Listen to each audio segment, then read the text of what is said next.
আমরা দুটো বিষয়ে এটার উপরে আলোকপাত করব। প্রধান উপদেষ্টার কাতার সফরের বিস্তারিত জানাতে ফরেন সার্ভিস একাডেমিতে সংবাদ সম্মেলনের আয়োজন করে প্রেস উইং। জানানো হয়, মূলত কাতারের শেখ পরিবারের আমন্ত্রণে আর্থনা সম্মেলনে যোগ দিবেন তিনি। মূল ইভেন্টের বাইরে রোহিঙ্গা সংকট নিয়ে আলাদা কনফারেন্সে প্রত্যাবাসনে আন্তর্জাতিক সহযোগিতা চাইবে বাংলাদেশ।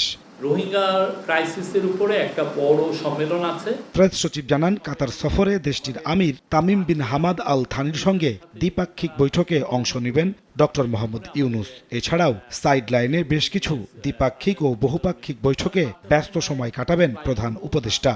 কাতারে বাংলাদেশি শ্রমবাজার সম্প্রসারণ, ব্যবসা বাণিজ্য, ভিসা উন্মুক্তকরণ, জ্বালানি সহযোগিতা সহ বিভিন্ন ইস্যু গুরুত্ব পাবে। আমরা চাই কাতারের সাথে আমাদের সম্পর্কটা আরো সুদৃঢ় হোক।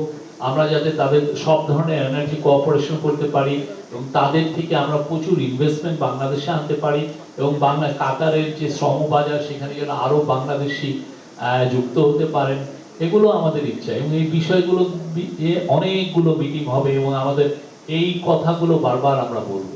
প্রেস সচিব জানান, হত্যা দুর্নীতি করে বিদেশে পলাতক এমপি মন্ত্রীদের বিচারের মুখোমুখি করতে সংশ্লিষ্ট দেশের কাছ থেকে তাদের ফেরত চাইবে সরকার।